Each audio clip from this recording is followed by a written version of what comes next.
नमस्कार दोस्तों, जितने भी मेरे झारखंड के भाई बहन हैं सभी को जोहार झारखंड। जैसा कि मैं बोलता था कि ई कल्याण का पैसा जरूर मिलेगा, तो आप लोग देख सकते हैं कि लगभग 60% बच्चों को, ठीक है, किसी में जैसे बीसी कैटेगरी हो गया, आपका एससी हो गया, एसटी हो गया, ठीक है, तो किसी कैटेगरी में तो 90% बच्चों को यहाँ पर ई कल्याण का पैसा मिल चुका है। जैसे कि आपका हजारीबाग, ईस्ट सिंहभूम, दुमका, देवघर, धनबाद, चतरा, बोकारो, लातेहार, रांची, साहेबगंज, पाकुड़ और पलामू के बच्चों को पैसा मिला है। अब साहेबगंज के कुछ ऐसे बच्चे हैं या रांची के कुछ ऐसे बच्चे हैं, दुमके के कुछ ऐसे बच्चे हैं, वे बोलेंगे कि हमको तो पैसा नहीं मिला। तो पैसा नहीं मिलने का कारण यह है कि उन्हीं लोगों को पैसा मिला है जिनका यहाँ पर डबल ए अप्रूव था, जिनका यहाँ पर डबल ए अप्रूव था या डीएलसी अप्रूव था, लेकिन उस दिन डबल ए अप्रूव होकर पैसा मिल गया। अब जिन लोगों का भी अप्रूव्ड बाय कॉलेज है, ठीक है, अप्रूव्ड बाय कॉलेज है या अप्रूव्ड बाय डीएनओ है या अप्रूव्ड बाय डीएलसी है, अप्रूव्ड का बात कर रहे हैं, पेंडिंग है तब तो नहीं मिलेगा, ठीक है। तो यहाँ पर उन लोगों का आपको करना क्या है, आपको यहाँ पर इस स्लैब में आता है, या तो आप डीएलसी तक पहुँच जाइए या डबल ए तक। अब ये कैसे होगा?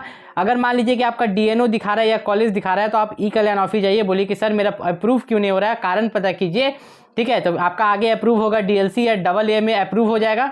इसमें अप्रूव होने के बाद, ठीक है, इसमें अप्रूव होने के बाद जैसे ही देखेंगे कि जब हम लोग का डीएलसी लिखा हुआ रहता है तो उसके नीचे एक नोट लिखा हुआ रहता है कि अभी हमारे पास फंड नहीं है, जब फंड आएगा तो आपको पैसा दे देंगे, ठीक है, आपका सब कुछ ठीक है, तो उसके बाद आपको पैसा मिलता है। आप बहुत बच्चा देखेंगे कि बहुत बच्चा का सिर्फ डीएनओ अप्रूव्ड है, हमको कमेंट करा है सर हमको पैसा नहीं मिल रहा, सर हमको पैसा नहीं मिल रहा। तो हम तो बोले ना कि आप ई कल्याण ऑफिस जाओ, जब आपका यहाँ पर ई कल्याण ऑफिस जाओगे वो लोग अप्रूव करके वेरीफाई करके डीएलसी कर देंगे ना अप्रूव, तब आपको ऑटोमेटिक जब भी फंड आएगा आपको पैसा मिल जाएगा। तो जितने भी बच्चे यहाँ पर ई कल्याण का फॉर्म भरे हैं 2023 वाला, तो उन सभी को पैसा मिलेगा ही मिलेगा। लेकिन अगर ये जो 24-25 वाला जो नया फॉर्म भरा रहा है ई कल्याण का, वो भी आप अप्लाई कर दो ताकि आपको टाइमली पैसा मिल जाए। और किसी तरह का गलती मत करना अप्लाई करते समय। जैसे कि बच्चे बहुत सारा गलती क्या करते हैं कि जब 2024-25 वाला न्यू फॉर्म आप अप्लाई कीजिएगा तो सबसे पहले तो इनकम सर्टिफिकेट पुराना नहीं डालना है, इनकम सर्टिफिकेट आपको नया डालना है। दूसरा चीज़, इनकम बोला जाता है कि 2.5 लाख से कम होना चाहिए, लेकिन आप कोशिश कीजिए कि इनकम 90,000 का बने। कितना का बने?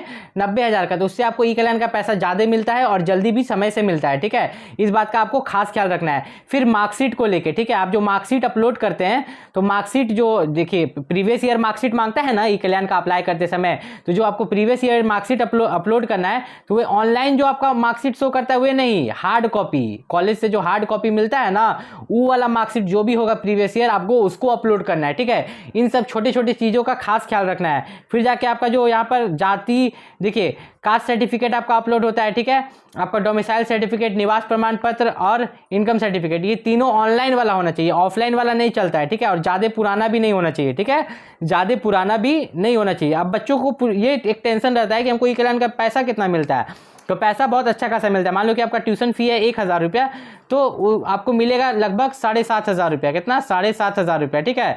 तो लगभग 5 से 6,000 रुपये ज़्यादा ही मिलते हैं, ठीक है, जितना भी आपका फीस रहता है। बहुत बच्चों का तो ऐसा मैंने देखा है कि उनका था 30,000, ठीक है, 30,000 था, उसको मिला 45,000, ठीक है। तो ये डिपेंड करता है कि आप कौन सा कोर्स कर रहे हो, ठीक है, कहाँ से कर रहे हो, इस हिसाब से आपको ई कल्याण का पैसा भी मिलता है। मिलते हैं अगले वीडियो में, तब तक के लिए नमस्कार। अगर कोई दिक्कत होगा तो नीचे कमेंट करके पूछ लीजिएगा।